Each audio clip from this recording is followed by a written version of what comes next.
SWB audio capture, not registered.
SWB audio capture, not registered.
SWB audio capture, not registered.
SWB audio capture, not registered.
SWB audio capture, not registered.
SWB audio capture, not registered.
SWB audio capture, not registered.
SWB audio capture, not registered.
SWB audio capture, not registered.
SWB audio capture, not registered.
Good evening and welcome to the Matthew Kelly Show. Happy 4th of July weekend. Had a great weekend here. I took Walter and Harry and Ralph to the Cincinnati Reds game on Friday night and beat the Cubs. Sorry, Chicago. We had an epic game of baseball here in the yard yesterday. I believe Harry was the winner of that one. And lots of swimming and lots of fun. Hope you had a great 4th of July weekend. Lots of reasons to love this amazing country of ours, and happy and honored to call it home. Evan, we're going to do something a little bit different tonight. We open it up to questions on any topic. So let's start going through the questions. All right. The first one we're going to tackle today, I just saw another entry for it in the chat. Josie from Facebook the other day asked, I'd like to know how you came to live in America. Excellent. Great 4th of July question. So I started traveling in 93 and traveled to a bunch of different countries. 93, 94, I had some invitations to come here and speak in the States. And I traveled here in the May of 95 to speak for the first time.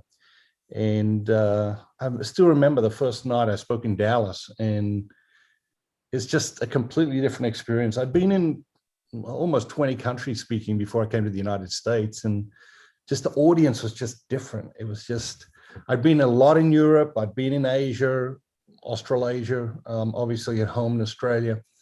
And those audiences, they're not as reactive, you know. And here in America, there's a great back and forth between speaker and audience. And I just remember that night in Dallas very, very clearly. And then I was here for 21 days. I visited 23 cities in 21 days. And it was just like a whirlwind, but it was amazing. It was fun. I came back several times over the next couple of years. And it was around that time that sort of in the late 90s that my spiritual director challenged me to say, you really need to, you know, decide where you want to work, where you want to live. He felt that the travel was having a bad toll on me, especially the international travel. I had traveled in 50 countries at that point, many of them many, many times over the course of about 5 or 6 years. And he just challenged me, he said, just go away and pray for a month and just think about it. And what kept coming to me is, like, if you want to clean a water supply, you should start as far upstream as possible. And if you clean the water supply, you know, at the bottom of the mountain, well, then the 2 villages that are left to experience that water supply, they get clean water, but all those other villages up the mountain, they don't. And from traveling in 50 countries, you see the enormous impact that America is having on the world. And I came to the conclusion that if something doesn't change in America, the world is not going to change. And so it was at that point that I decided to work almost exclusively here in the United States. I started living here in the late 90s. And, you know, by 2000, 2001, I was living here permanently and full time. I then got married in 2009, have 5 wonderful children. And my wife is from Cincinnati. That's how I ended up in Cincinnati. People often ask me that question as well. I love America, and people ask me, what do you love about America? I think the thing that I've learned from traveling so much is that it doesn't matter so much where you are, it matters more who you are with. And what I love about America is the people, is the American spirit. Just the sense that things are possible, that we can do great things, that we can pioneer new discoveries. And that's how I came to live in America. Thanks, Josie, for the question. That's great. Lots of American spirit happening this weekend. Another question. What are you reading at the moment? I'm actually curious about this myself. I'm reading a great book at the moment. It's called The Road of Hope. It's called The Road of Hope. I'm not even going to try to pronounce the author's name, but it is the reflections of a Vietnamese cardinal, Catholic cardinal. He became the Archbishop of Saigon about, I think it was about a month after the war finished in Vietnam. And a couple of years later, he was sent to, what they were calling a re-education camp, but was really a prisoner camp. And he was held as a prisoner for 13 years. We hear about Christian persecution in the past. The mistake we make is we think of Christian persecution as something in the past. I think with all that's going on in our society today, we realize that it's about to be something, and increasingly is something, that is very, very much in the present, in our own life and in our own country. But I think we have been lax for decades of thinking of persecution as something in the past. The reality is that there are thousands of Christians, Catholics, priests that are imprisoned right now today around the world for no other reason than their faith. And so this Archbishop, he spent 13 years in prison, and this book, Road of Hope, is his reflections from that time. And what strikes me is, they're dripping with hope, but also they're very, very practical. They can be lived in the middle of the world. They can be lived in the midst of your work and your relationships and all that sort of thing. And so even though he was isolated in this sort of prisoner camp for 13 years, he still had a full appreciation of life, a full appreciation of the daily challenges and rituals and routines of our life. And it's just a phenomenal book, Road of Hope. Pick up a copy. It's really beautiful. Road of Hope. That I think I'm going to get one, get a copy. I'll read through some earlier ones from social media. We'll get to the YouTube chat in a minute. Tim from Twitter asks, how do you slow life down living in a digital age? It's a great question. I think it's something we're all struggling with in different ways. And I think that we each have to come up with our own answers to these questions. I do think unplugging is part of the answer. Maybe there's a time when you unplug. Maybe there's a day when you unplug. One of the things I've done is I've turned notifications off on my phone. So my phone isn't constantly dinging and binging and all these sorts of things. So from time to time, I check my email on my phone. Yes, I check my text messages on my phone. Yes, but I'm not getting notifications. And I find that's had a real impact on the number of distractions in my life. I don't think we realize how distracting distractions are. I read a study recently that said the average person who is in a state of focus takes 23 minutes to return to that state of focus after distraction.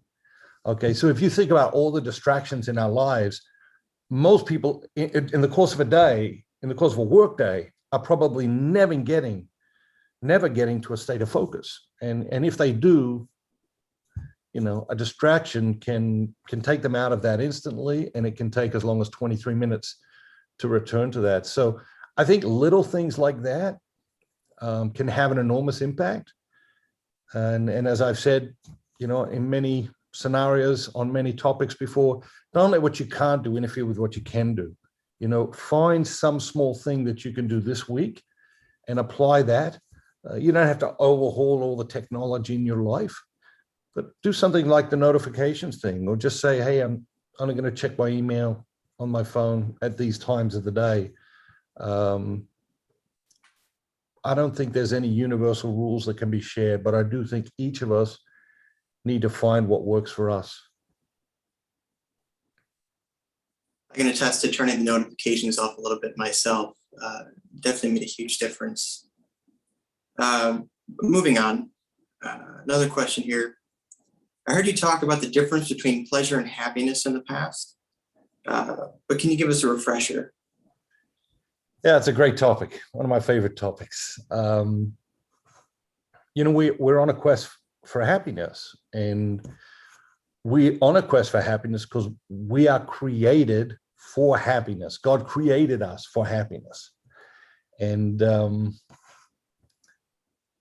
that's very clear. I mean, you pick up the catechism, you open up chapter 1.1, it talks about how God created us for happiness. And that's why we yearn for it. That's why we hunger for it. That's why this yearning and these hungers are so strong. We want to be happy because God wants us to be happy. The problem is we get confused about what will actually make us happy. And pleasure is one of the great confusers when it comes to this quest for happiness. What fundamentally is the difference between pleasure and happiness? Pleasure cannot be sustained beyond the activity producing it. Okay, so we eat, we experience pleasure, we stop eating, the pleasure stops. And that is true for all the things that bring pleasure. There may be an afterglow of some pleasure, but ultimately to perpetuate that pleasure, you have to perpetuate the activity producing the pleasure. And that is where we end up in all sorts of problems, including addiction, to name but one. Happiness is different to that. Happiness can be sustained beyond the activity producing it.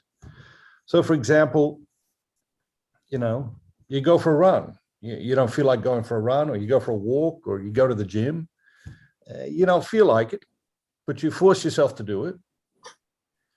And the interesting thing is, when you get done working out, you're always glad you worked out. And so the difference between pleasure and happiness is that happiness can be sustained beyond the activity producing it. Even if the activity required sacrifice, it can produce a lasting happiness in our lives. And so what's important to understand is we're not saying happiness good, pleasure bad. No, God gave us the gift of pleasure. It has a rightful place in our life. It's a matter of finding that rightful place. But if we are seeking happiness, it's critically important that pleasure is not going to answer that desire that we have within us for happiness. It has a role to play in our lives, but it's not going to create lasting happiness in a changing world. And of course, that's what we yearn for. We don't yearn for momentary happiness. We yearn for lasting happiness in a changing world, and a rapidly changing one at that. And so that fundamentally is the difference between happiness and pleasure. I talk about it in The Rhythm of Life. It's on a couple of my YouTube videos, the Passion and Purpose series. What's next, Evan? Okay, I pulled this one because it's pretty timely. Sorry, I missed the name. I just finished reading your latest book, Life is Messy. Wow, thank you. My question is, this is a deeply personal book. How did you decide how much of yourself to share publicly in this way? What did you include? What did you not include? How did you decide to do this? Yeah, so it is a very different book. I guess first thing is probably some people wondering how this person got the book, seeing as it does not, the release date is not until the 15th of August. But Dynamic Catholic is selling advanced copies of the book. So you can order a copy today, they'll ship it to you tomorrow. We're doing that for our friends at Dynamic Catholic, and then it'll be available for pre-order on Amazon probably the middle of July, and then is released in the middle of August, along with the Audible audio book, the ebook and things like that.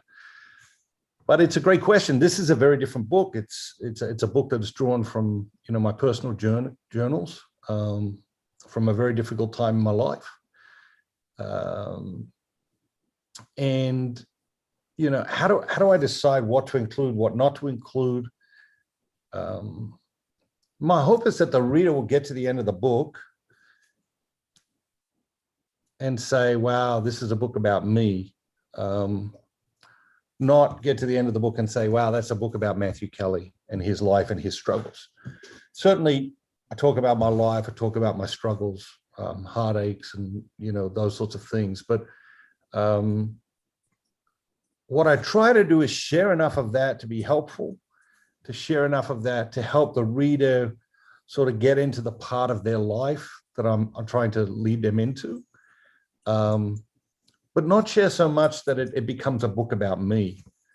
And I guess ultimately every reader gets to decide, you know, how successful was I at accomplishing that. But the early feedback's been phenomenal. You know, I've really appreciated sort of the support, encouragement, some fantastic comments on social media. I love, you know, when I publish a book, I love seeing like what section do people gravitate towards, you know? And so if you are posting on social, if you are reading the book, I'd love to hear like, wow, this section was the one that, you know, really resonated with me or really got me. But thanks for the question. All right. Go to the next one here. Okay, is it really possible to love everyone? I mean, I know we say that, but practically, is that possible? From you two. Yeah, great question. So the answer is it depends on what we think love is, you know, and, you know, there's these words and we think we know what they mean. There's these words and we think that when other people say them, they mean the same thing as when we say them. And that is almost never the case.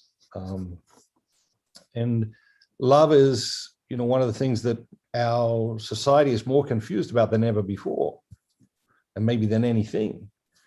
You know, if you just listen to radios, you know, the top 100 songs on the radio, and you drew your definition of love from that, it'd be a pretty sad thing. You know, it would be a trivial, shallow, a superficial thing. And certainly that kind of love, no, you can't love everyone like that. And not only can't you love everyone like that, you shouldn't love everyone like that. And not only shouldn't you love everyone like that, you probably shouldn't love anybody like that, because that isn't actually love, you know?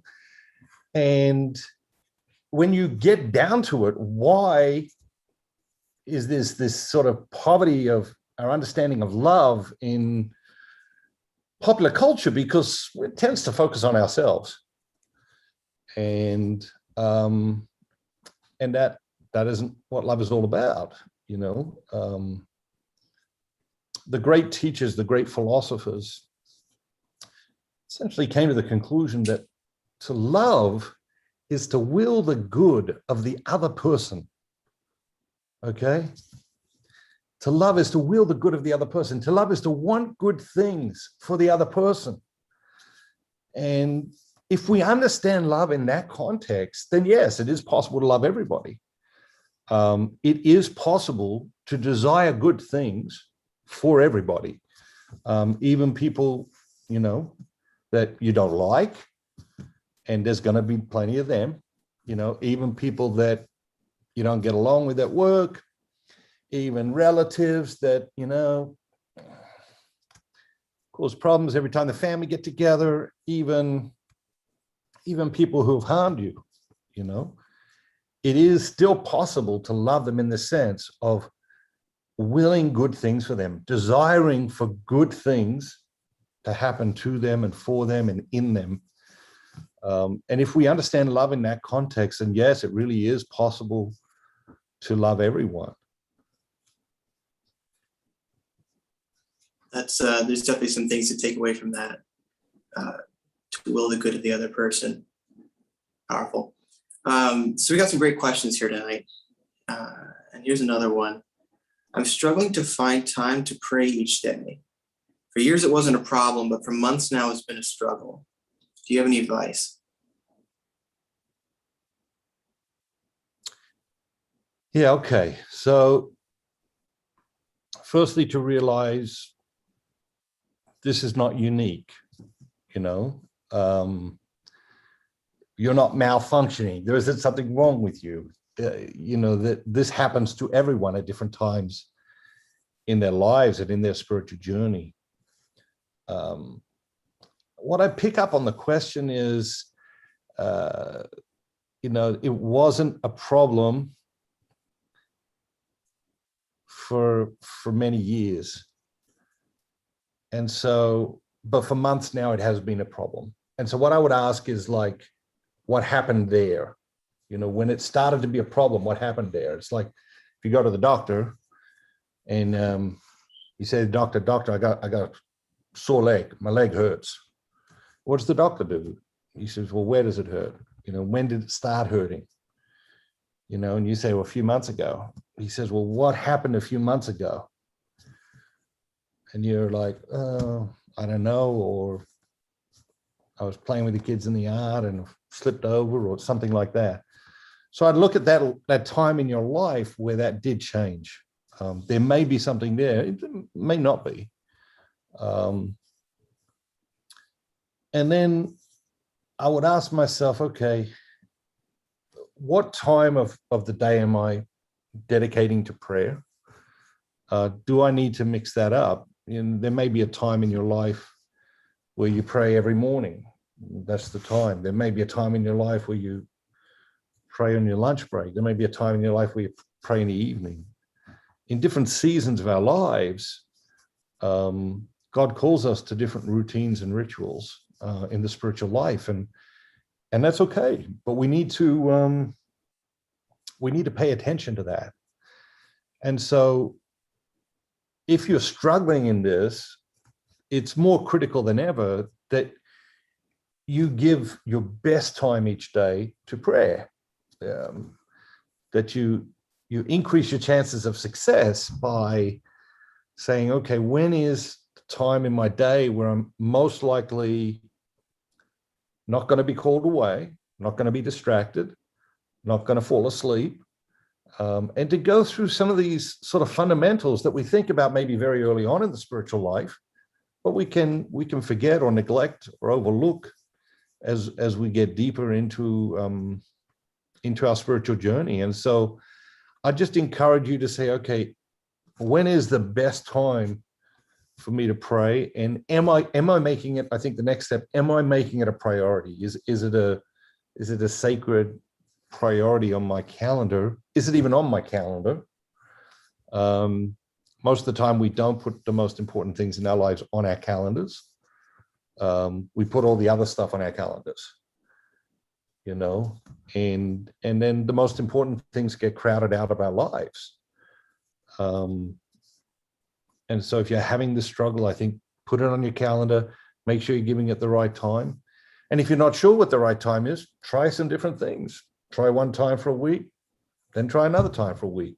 Maybe keep a little journal, you know, give yourself a sense of how it is going. But to go back to basics, and I think sometimes that's hard if you've been praying for many, many years. It can be hard to go back to basics, but the call is always to mastering the basics. What's next, Evan? So a little bit of a pivot here. We're going to move from the spiritual to more the business side. So he writes in, I'm in charge of hiring someone at work for the first time. Do you have any advice? Yeah. So I think the first thing to understand is that hiring people is incredibly difficult. Okay. You need a process, and I encourage you to get a process. When I wrote my book, The Culture Solution, I think chapter 5 is about hiring. And I got more comments on that chapter than anything else in the book. In fact, I might have got more comments on that chapter than anything I've ever written in the business realm, because I think it is something that people universally struggle with. We tend to hire too quickly. and we tend to fire too slowly. So we make mistakes too quickly and we fix our mistakes too slowly. There's tons of great studies out there. You can Google them and find them. But we have so many biases, and so I read a study last year that said that most people decide within 20 seconds of meeting somebody if they are going to hire that person for the role. Okay, within 20 seconds. What do you know about a person within 20 seconds? What do you know about their work history? You haven't spoken to their references. You don't know if they're capable of doing what it is you want to do. And so it is a difficult thing. It is something worth spending some time on. Whatever time you spend, preparing now will save you hundreds of hours, for the rest of your life, for the rest of your career. And to keep in mind that we're all hiring people all the time, okay? You go into a restaurant, you're hiring someone to cook your dinner. You're hiring someone to serve you at the table. Okay, and that's just one example of the reality that we are hiring people all the time to do things for us. And sometimes we are satisfied with their work, and sometimes we are dissatisfied with their work. But most of the time, we don't really have a process that we go through. In the book, I talk about sort of the cornerstone of my hiring process and the hiring process that we use in all of the organizations I'm involved in. I'm always looking for three things when I hire a person. And these might be the three things for you. There might be three different things for you. It doesn't matter, but I think it does matter that you have a sense of, okay, what are three things that are sort of non-negotiable that every person that I hire needs to have? For me, the three things are committed, coachable, and aware. Okay, committed, coachable, and aware. Committed, it's hard to say, right? Because the person's interviewing for the job. So you don't know, are they committed to the job? They can't really be committed to the job because they don't really have the job yet. So what do I look for there in the interview process? I look for history of commitment. Has this person been able to commit to other things in the past? Has this person been able to commit to other roles, to commit to projects? And do they have a track record of commitment? Because if you're hoping that this person will commit to your project, to your organization, and it's the first time they're committing to anything in their life, then I think you're out on a limb. I think you're taking a massive risk. So committed, coachable, and aware. Coachable. So champions love feedback.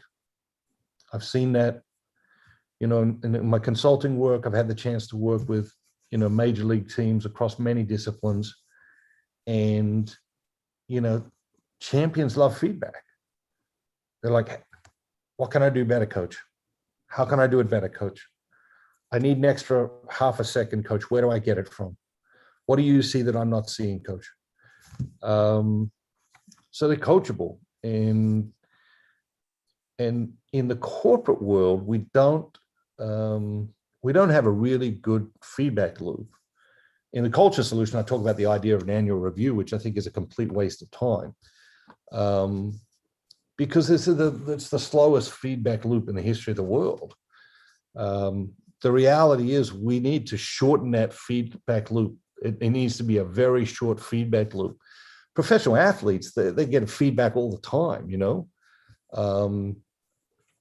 was at an NFL game last year or the year before, and the players come into the locker room after the game, and in their locker, okay, before they've just come off the field, but sitting in their locker is a printout of their stats for the game, and then on the back for the season. And all that was put together between, when the game ended and when they got to their locker. And of course, at any point in the game, they can look up at the scoreboard and they get instant feedback. And so professional athletes are getting feedback all the time. The coach doesn't wait until, annual review. Coach doesn't even wait a week. If the coach sees something he coaches, he intervenes, he steps in and says, we've got to take a look at this. We've got to think about this. And he does it instantly. And so thing I would say is get used to taking feedback. Don't see it as a personal attack. Don't see it as personal criticism. Just see it as someone trying to help you get better, someone trying to help you improve.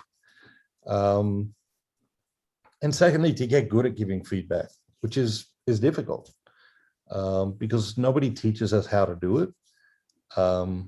We tend to feel a little bit hesitant or awkward about doing it. But it is something that all leaders need to be good at, all parents need to be good at. And it is a way to love people. It is a way to be very kind to somebody. If you see someone can improve at something and you don't tell them about it, that's not kindness. And so what we discover is there's great virtue in all of these habits, even though we find them predominantly in, let's say, the business world. So committed, coachable. And then the third piece is aware. Awareness is disappearing. And this is really an emotional intelligence, right? We talk about EQ, talk about IQ and EQ.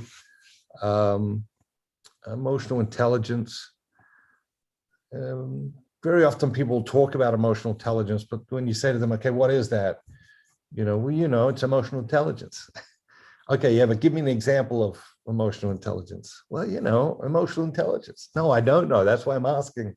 And very often we don't actually identify things that are real, living, practical examples of emotional intelligence. And awareness is one of them.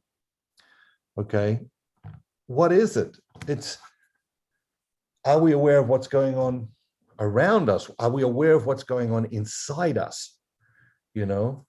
Feedback's a great thing. When someone gives you feedback, are you aware of, okay, what happens inside you? Do you become defensive? Do you become resentful?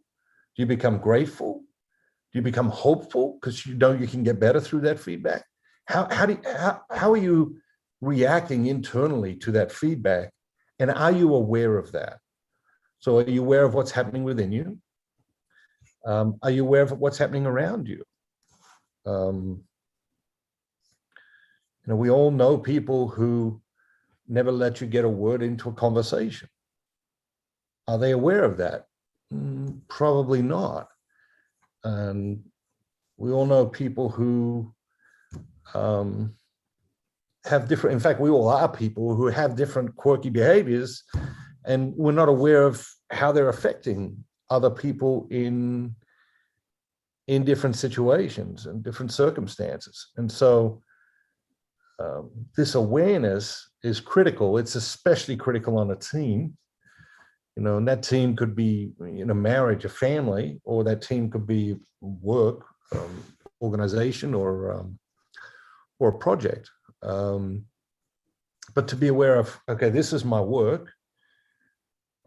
This project is due 2 weeks from now, but I see my colleague over there seems a bit stressed out today. I know that her project is due tomorrow.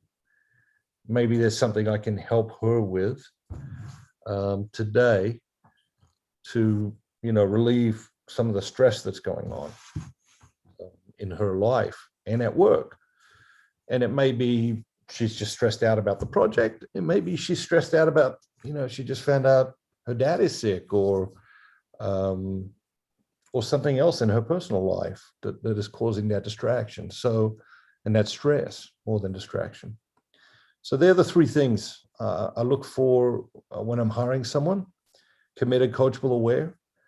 If you're hiring someone for the first time, I'd say read some articles, read chapter 5 of Culture Solution. It's about hiring with rigorous discipline, and even things like, if you're going to interview 10 candidates, ask them all the same questions. You can ask them other questions as well, but make sure that you have a set of questions that you ask to every single candidate, because it brings uniformity to the process, and it allows you to identify the candidate who is best suited for the project, for the team, for the organization. So good luck with the hiring. It's difficult, it's difficult. Take your time. And, I mean, the thing that I press home more than anything else in that chapter is, if it's not a definite yes, it is a definite no. Okay. There's no middle ground when it comes to hiring. There's too much at stake. If it is not a definite yes, it is a definite no. And you got to wait for the right candidate, or you got to keep looking for the right candidate.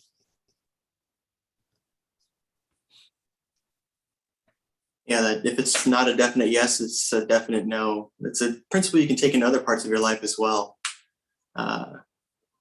Very powerful and interesting. There's an add-on to this question here. So this person's saying they watched your YouTube video on decade thinking, the one you did for Nothing is Random, the Forbes articles. And they said, what would you like to see Catholics doing over the next decade, going in the theme of decade thinking? Yeah, so I guess, we pass into the new decade.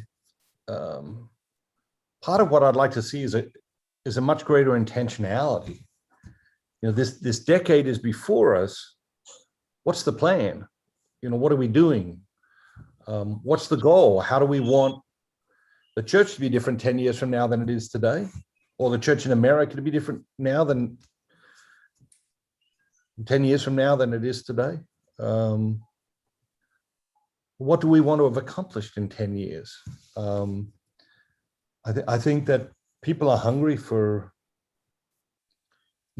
vision, intentionality. It's a beautiful line in the scriptures where it says, your old men will see visions and your young men will dream dreams. And I think we need a time like that again. We need the older members of our community, men and women, to see great visions for the future. And we need our younger members of the community, men and women, to dream dreams. And if you look at the sort of the great ages of our history, we have built big, beautiful things, and I was in Paris, maybe a couple of years ago now, when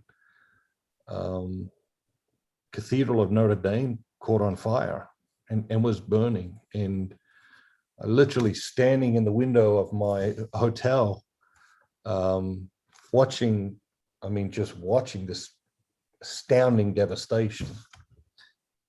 And everyone was heartbroken, not just Catholics. It's just like universally, there was like something, this is a tragedy. I think the next day they come out and work out it's going to cost $1 billion or something to restore it. And the Louis Vuitton Foundation, they make the handbags and whatever. I believe they came out within 24 hours and donated, I want to say it was $250 million. It may have been more than that, but it was an astounding amount of money. And then all these other organizations, companies, and people had nothing to do with Catholicism stepping up and say, we have to restore this treasure. Throughout our history, we have a history of building big, beautiful things. Now, not just things. Okay, so yes, we built great cathedrals in many, many hundreds of cities around the world. Absolutely, no question. But we built up big, beautiful other things as well. Like Catholic education system is a big, beautiful thing. It's an astounding thing. And I think that it would be great for us to take a beat, to take a moment, to pause and say, okay, We had this decade before us as Catholics here in America. What great thing can we do with this decade? What big, beautiful, great, magnificent thing can we do? And I believe it has to be beyond our bounds. I mean, one of the reasons I have made YouTube an initiative at this time is because I believe we need a voice in the culture. I believe what we need to do big, beautiful things in the middle of the world, in the middle of the culture. And so whatever big, beautiful thing we're going to do, it doesn't necessarily mean we need to build another church or build another education system, but we do need to get in tune with the Spirit and ask ourselves, 77 million Catholics in America, what is God looking to do with us in the next 10 years? And I don't know what that is, but I think it's time we got the best minds of our time together to ponder the question, because I think people would rally. I think people would rally. I think people are hungry to see something wonderful happen for the church again. I think it's been incredibly difficult 20 years to be Catholic now in America. What's next, Evan? I feel a little bit inspired from that one. But it all goes one moment at a time over the next 10 years, 20 years, 30 years. So the next question, what is one question I can ask myself if I want to go deeper into the spiritual life right now, tomorrow, and then for the next 10 years?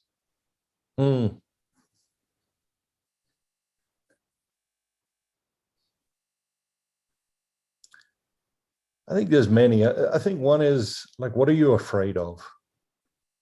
We all have fears. And again, God gave us the ability to fear. It's not a malfunction in the human being. It's like you get close to the edge of a cliff, you become afraid. That's good. And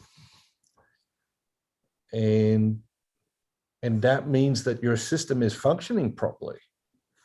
If you get very close to a 3,000-foot precipice and you don't get afraid, that's an indication that all is not well. But of course, this fear translates into other things. Sometimes it belongs, sometimes it doesn't, but it always comes to teach us something, And so I think to explore, what do you fear? What are you afraid of? I think leaders often have to think about, okay, what's the worst case scenario that could unfold here in whatever situation? So maybe you want to look at it, sort of look at your life and say, okay, what am I most afraid of in my life? Or maybe you want to look at a particular situation and say, okay, well, what am I most afraid of in this particular situation? And what is God saying to me through that fear?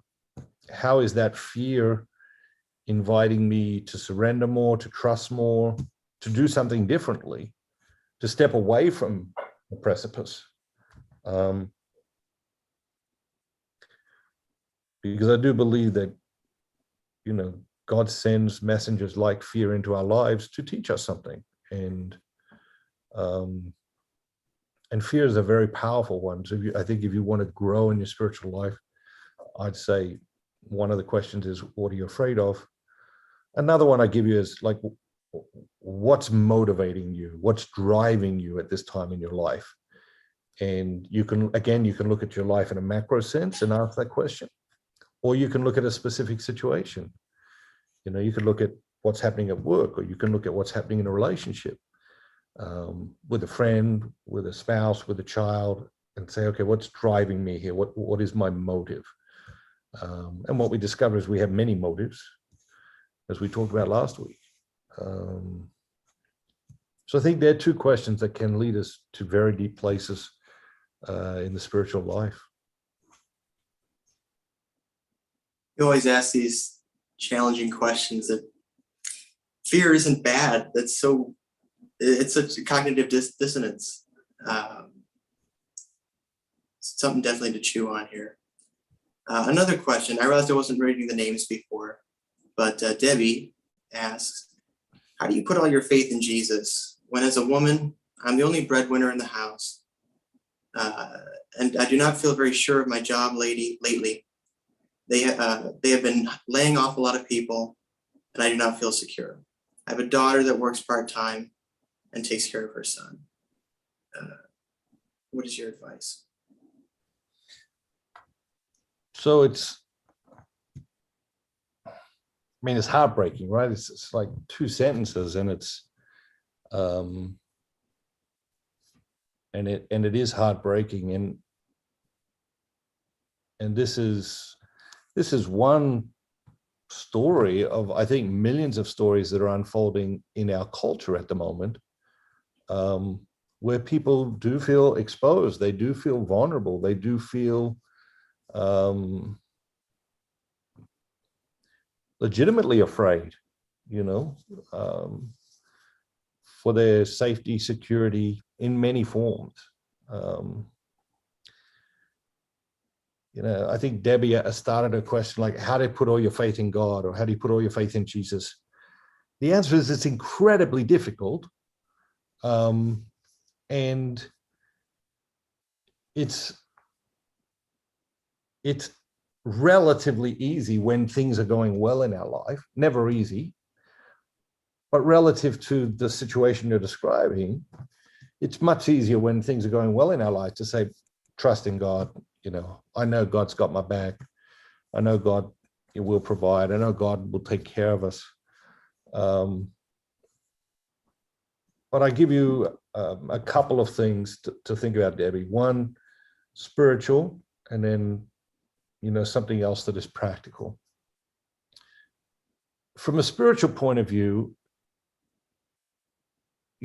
whether you trust God or you don't trust God, or you're struggling to trust God in this moment, in this situation, I think just to pray honestly, one of the things that my children have taught me is like how to pray with like unabashed honesty. I remember like Isabel once when she was like, I don't know, 4 years old or something. And we were having story time before she goes to bed. And then I'm like, all right, let's do your prayers now. And she's like, she does sign of the cross. And then she says, good night, Jesus. Really tired tonight, so we're not going to talk too much, and I will talk to you again tomorrow. And like, that was it. She was done. And it's like, it's beautiful, right? Because it's honest and it's relational. It's like, this is what I'm dealing with, Jesus. You understand. And, I'll catch you tomorrow. And I think many of us haven't prayed that honestly. Long periods of our lives go by without praying that honestly. And so, Debbie, if you're able to trust God or not able to trust God, I would just say, hey, God, this is where I'm at. I want to trust you, but I'm struggling with that. Give me the desire to trust you, increase my trust, that sort of thing. So that on the spiritual side of things, I'd say just pray very honestly. Don't try to pretend. You don't have to pretend. You've got this situation in your life that is incredibly difficult. You don't have to pretend with God. And then the other thing on a very practical level, I would say, is that like when I hear that question, okay, just two sentences, like my heart goes out to you. And that's not because I'm an extraordinary human being. It's because I'm a human being. We do want to help each other, I think. When we're backed into a corner and we're afraid and fearful ourselves, we struggle then. But there are people in your life, Debbie, who you shouldn't keep this from. There are people in your life who do want to help you. There are people in your life who should be made aware of how you feel, because they might hear of a better job that's available for you tomorrow or next week. And because you shared with them your struggle, they will think, oh yeah, this has come available. I should talk to Debbie and make that connection. When I wrote The Dream Manager, one of the things that really astounded me was it's an incredibly simple idea. I mean, astoundingly simple idea, Dream Manager. It's like, what are your dreams? You know, work out what your dreams are, that sort of thing. But the thing that really astounded me was, like, when we tell other people, I had this dream of this,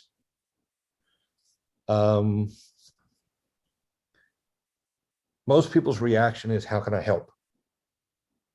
Especially if they have some ability, some contact, some knowledge.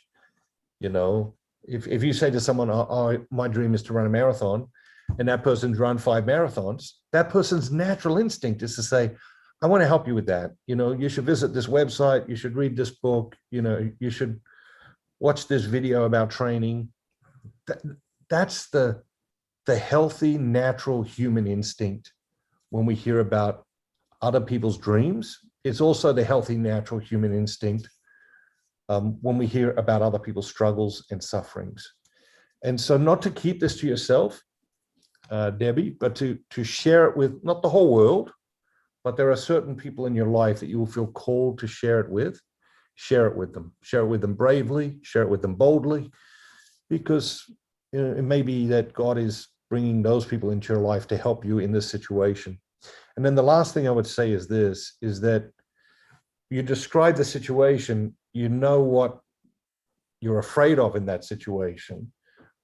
But I think it's important also that you get very clear about, okay, how do you want this situation to evolve? How could this situation evolve in a healthy way to a good place for you? And to get really very clear about that in your mind, so that you're not always drawn to the negative outcome or the possible negative outcome, but that you can set your heart, set your mind on the positive outcome, and that you can pray for that, and that you can ask people to help you in that. I hope that's helpful. It's an incredibly difficult situation. Yeah. And there's another sort of an add-on to that question as well. Michelle asked a little bit earlier in the chat. Sometimes I feel that because I don't have a terminal illness, homeless, or any other, sort of major problems, I'm not suffering for others. Can little things like our daily concerns actually be beneficial as well? So, there's so much here in this one question, and I know we're almost out of time, but Paul talks about the concept of praying constantly.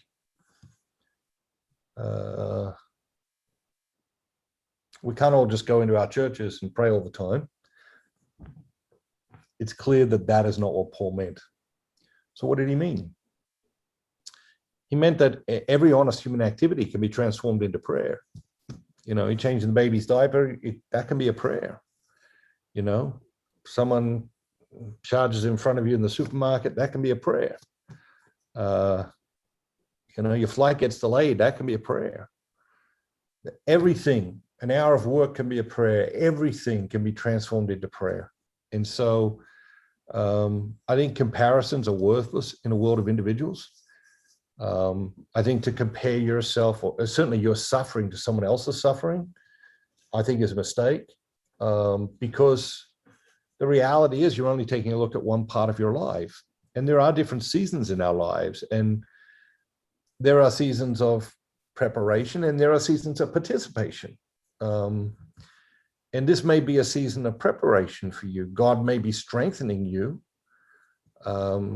He may be comforting you in this season, because he knows that at some other time in your life, you are going to need to draw on the strength and the comfort of this time in your life to get through that other time in your life. And so I think to trust that there is a providence, that whatever is on your plate right now is what you can excel at, is what you can offer to God, is what you can, is really the material that transforms us, that allows us to create holy moments, and allows us to step toward wholeness, and to live an integrated life, a life of integrity, and sometimes God's doing things in our lives. It's like, when they build a highway, everyone's upset because there's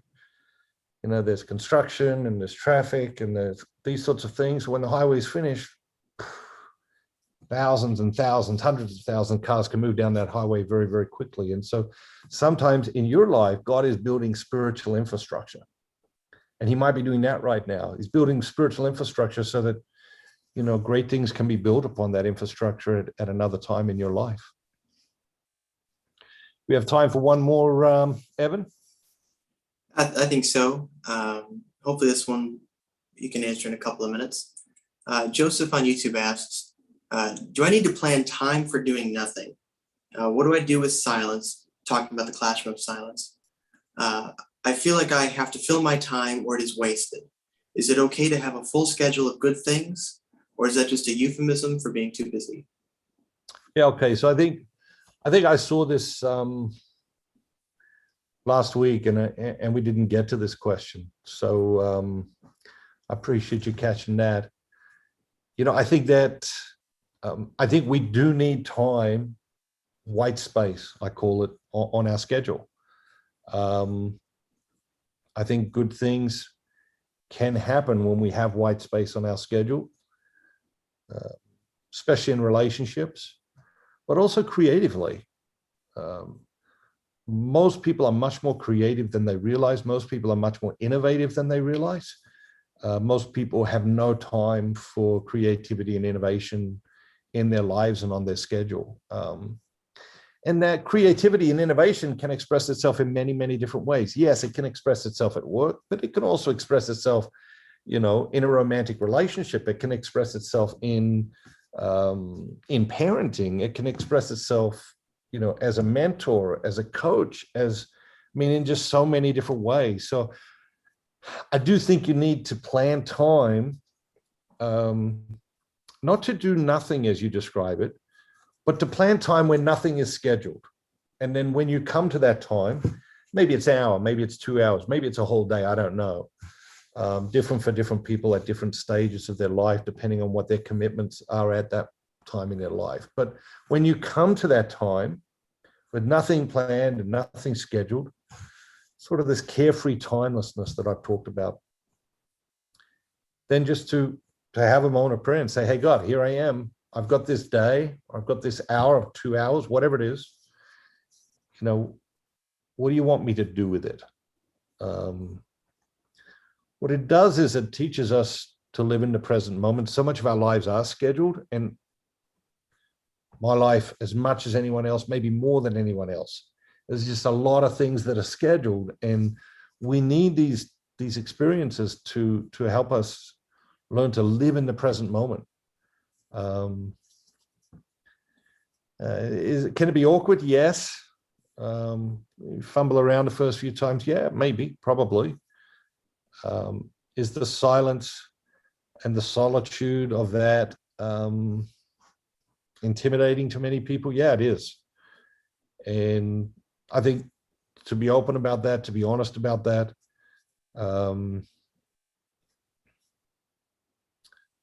Alan Hunt asked me a question, I don't know, a week ago or so.